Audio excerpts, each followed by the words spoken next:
Hey guys, how you doing? Happy, festive, merry season of the holidays to you all, and I hope you're having a fantastic one so far. Tomas from the 9TDE clan. Shout out to you guys. He's going to take his purple equipment and show us, like, a fantastic game. And just got to move my Christmas tree. Wait a minute, guys. How are you all doing? It's getting close. We're in the middle of the holiday season here, and are you all busy and planning things and Christmas parties and getting ready for New Year's and all that stuff, right? The holiday season. Holiday season, right? Dealing with family, talking and planning get-togethers. I just had a text discussion with my sister. I had to call her to calm her down afterwards. It's hilarious, right? If I spend time one-on-one with my sister, we have a great time. And she says, how come you're always just kidding around and making jokes? But if we text, it's like, why are you so angry? I'm going to block you. And it's weird. Like if we're hanging around in person, and I say, I went to the grocery store today, and they're legally stealing from me, and the checkout clerk was a Muppet. She laughs and say, why are you always kidding around? You're always making jokes. But if I send her a text and I say, texting, I went to this grocery store today and they're legally stealing from me and the checkout clerk was a Muppet. If I put that in a text message, she replies, why are you always so angry? I'm going to block you. And it is, we should not communicate on... is the KV2 going to shoot? We should not communicate on social media. Social media will destroy humanity. I tell you guys, because it's really, this is my sister, right? Talking to what? The KV2 did shoot. I could say the exact same things, like what I just said. In person, oh, you're so funny. Why do you always kid around? On text, I'm blocking you. You're so angry all the time. And it's just there's something about the interweb and the screen and your thumbs and the whole, the stupid phone or tablet or whatever the hell it is that when we're looking at that and we're reading it on a screen, I think the tendency is for a person will react in whatever way the person would be reacting. Let me get this right, because the words are bottled up in my head and they haven't been connected and directed to my mouth, so I'm not making sense. On social media, the reaction people have to a comment or a post or something they read on social media is more indicative of how they mentally feel, and their, whether the glass is half empty or half full, or whether they're happy or mad, or whether they're always angry or not. It's more reflective on them than the post they read. Not at all. Obviously, there's extremes, right? I'm talking about just generally speaking here, guys. I'm talking about harmless little interactions, between a brother and sister. Oh, the checkout clerk was a Muppet. I'm not talking about extreme, horrible stuff that you can also find on social media. I'm talking about regular day-to-day interactions with people. If you do it via social media, the person reading the message has their own perception and interprets it in whatever way that their brain feels like they should feel. Oh, that made me angry when you called the checkout clerk a Muppet. Why do you have to use such terrible language? Right? Whereas, for whatever reason, because they wanted to be angry when they woke up that morning. But there's no one to be angry with until your texts arrive. You prick! I'm blocking you! Fuck you! But if you're speaking to them face to face, You know, they're angry in the, like, I'll meet you for lunch at 12 o'clock. They can be angry from 9 till 11:45 when they're getting ready. Fucking guy wants to go for lunch all the time. Now I have to take a shower. And I gotta go. I can't wear those sweats. Oh, it's not good enough to go out, so I gotta put a dress on. He's gonna make fun of my dress. But I'm not gonna wear sweats because I'm going out. And I wanted to sleep in, but I can't sleep in. And I just wanted to watch Days of Our Lives reruns, but I have to go to fucking lunch. He's always wanting to go fight, and he's gonna probably want me to pay half. And they can be angry the whole time that they're getting ready for lunch, because that's their natural state of mind, is to be angry. But when they see you in person, face to face, they can fake it. They can say, okay, now I got to behave. And they come in the restaurant and they say, oh, hi, I haven't seen you in a while. How have you been? They can maybe not want to be at the lunch. They can maybe would rather be home watching Days of Our Lives, and all that stuff that was in their head, it stays in their head. And then they behave like a human, face to face. We can be fake, you know, and I can be happy to see them as well. Oh, hi, it's great to see you. Yeah, I knew I had to make this lunch. We haven't had lunch for 7 months, and it was my turn. So I guess I got to go through with it. Right? You can be real on your own in private, and then when you get together, you can put on that fake show and be pleasant. Social media removes the fake show. You send a text. Want to go for lunch? Oh yeah, right. Like it's my turn to pay. You're probably going to say, you didn't pay for the past 3. So I believe that we should abolish all social media. Now wait a minute, I think I've talked myself into a corner. Maybe we actually say what we would normally mean when we're texting, and all of our real life face-to-face is all fake. Maybe we should never meet face-to-face ever again, and just be rude to each other on iMessage.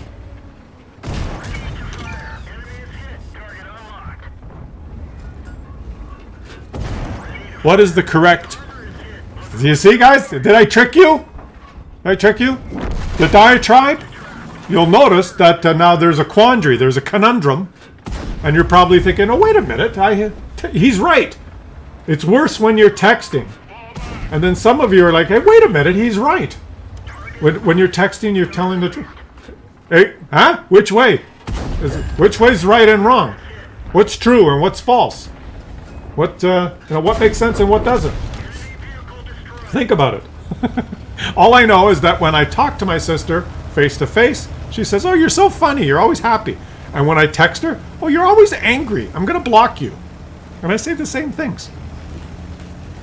I think it's because you don't see the facial expression, you don't see the smiling when you say she was a Muppet that day. The checkout clerk was a Muppet. When you read the text, it's the fucking checkout clerk was a goddamn Muppet. It's all perception, right? It's all perception. But hold on a second, Tomas. 6,848 damage. Have you pondered that for a little while there, guys? Have you pondered it? Lucky from the Beta clan in his ISU 122S. It's going to take over. I'll take over now. And let's have a little bit of that computer-generated swagger. Reference? I guarantee none of you are going to get that reference. Anyone who gets that reference, I have respect. Oh, wait a minute. His team has a TOG. They lose. Come on. You guys got that reference? Comment section. If you got that reference, you get little heart by your name. But maybe, is it that we tell the truth when we text? Or we're fake when we're in person? Or we're not genuine in text? Or we're not genuine in person? Or maybe it's a bit of both. It's a strange thing, communication. I think what it is, guys, if I may be so bold as to propose a theory, I just believe that humans, we have trouble communicating. I think that's just what it is. I think there's so much stuff going around in everyone's head that we're so wrapped up in what's inside our heads and our preconceived thoughts that we have trouble listening to what others want to say. And so a conversation is never a conversation. Especially, I don't know that it was ever as bad as this. I think it's about as worse as it's ever been now, right? Because I can just imagine back in the old days, when they spoke with those English accents, and a person would come in and say, "Welcome. What journey gathered you in this direction?" The person would reply, "I took the south road, but the wind she was blowing." And they just spoke and like communicated. And why did you push your light tank out? Oh! Oh! Ho, ho, ho! So wrapped up in your own selfish little thoughts that you thought it would be a good idea to push the VK2801 out of the bush so that you could shoot. Do you see how everything's related?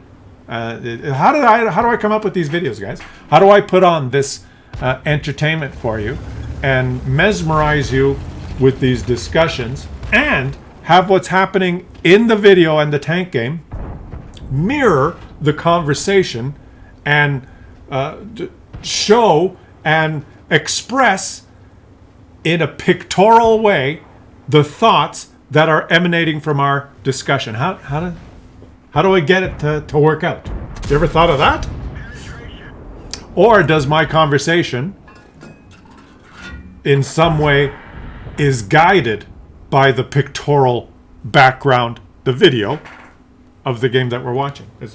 Which came first? The chicken or the egg? Have you thought of it that way? It's a conundrum. And you can lose a lot of sleep thinking. Like the chicken and the egg is a conundrum, right? It's very. A lot of people have thought about it, and they just can't figure. Safe to say that the conclusion is that this particular player, that Lucky, that was kind of an asinine move that you made there. So we're going to watch the rest of your game, and we're going to be. We're going to see and witness your performance, but in the back of our heads, when we look at the post-game stats and say, "Wow, what a great performance," it will be tainted by the fact that you behaved like an asshole. It's like texting someone, "You're always angry. I'm blocking you," even though you know that when you're with the person face to face, he's always happy and always telling jokes. Why are you so happy? You're always telling jokes. How come you got the good genetics and I didn't? That's my sister when we're face to face. As soon as we're texting, why are you always angry? I'm gonna block you.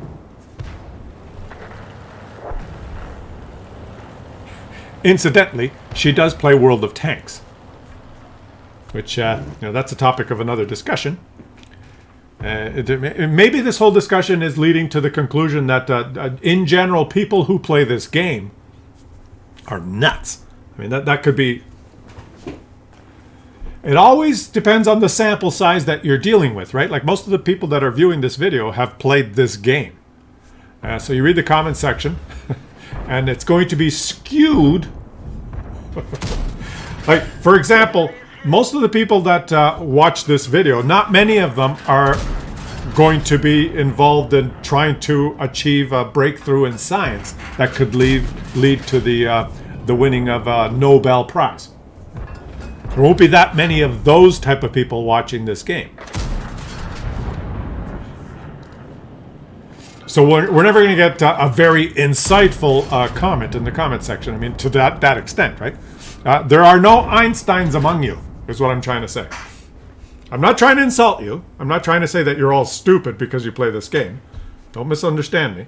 I'm just saying that if you took a random selection of people from the population, you'd have a certain bell curve of intelligence and behavioral attributes. And then if you take a sample of people that play World of Tanks, I think you have a very similar shape of a bell of different intelligences and attributes, but that whole curve will be shift slightly to the left, which is, I mean, left meaning the lower IQ side of the spectrum.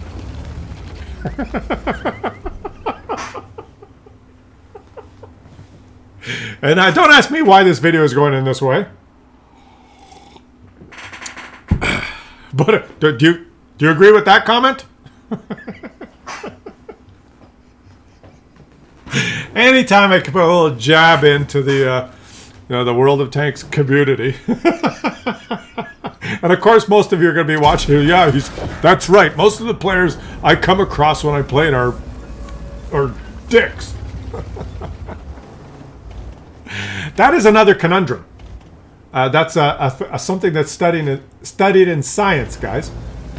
That it's possible for a group of people, World of Tanks players, to ridicule and berate everyone else that plays, but in their own minds think that, but they're okay. So you'll have like 80% of people that play say the teams are terrible.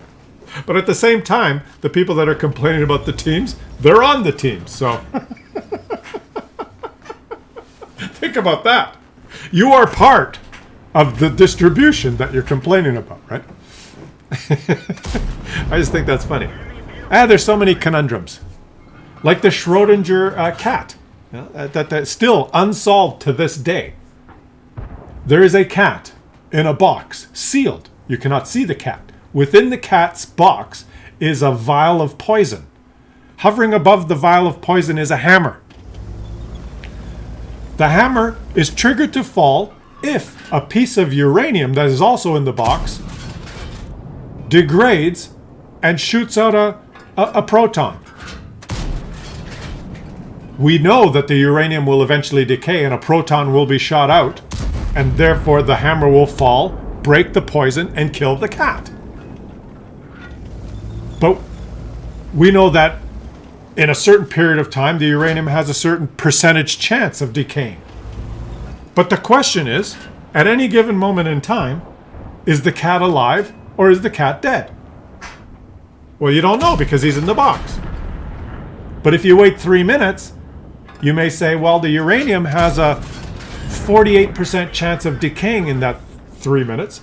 So is the cat 48% dead? No, he's either alive or dead. That's quantum theory.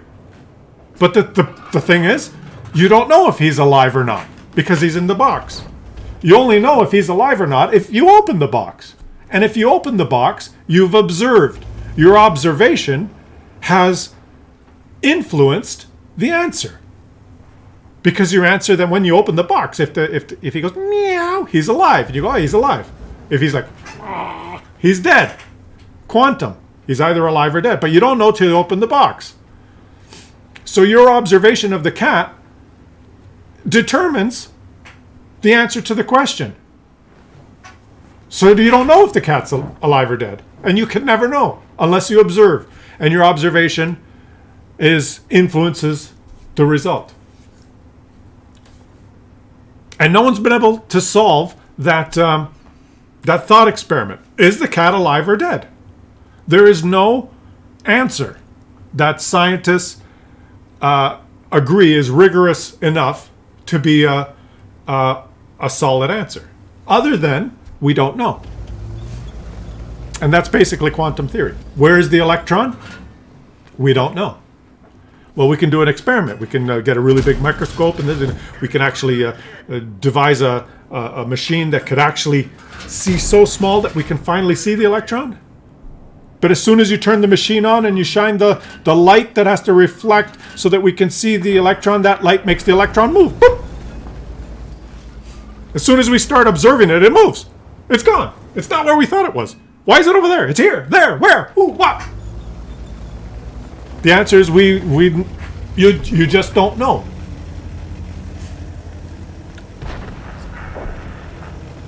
You don't know if the cat's alive or dead. And you never will unless you look in the box.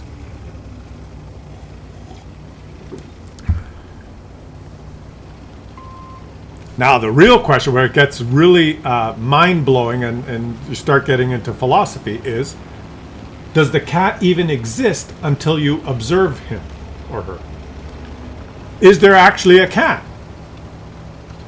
Until you open the box. When you open the box, you will either see a live cat or a dead cat. But while the box is closed, is there anything even in the box? If your observation affects what you're observing, when the box is closed, can you even say there is a cat?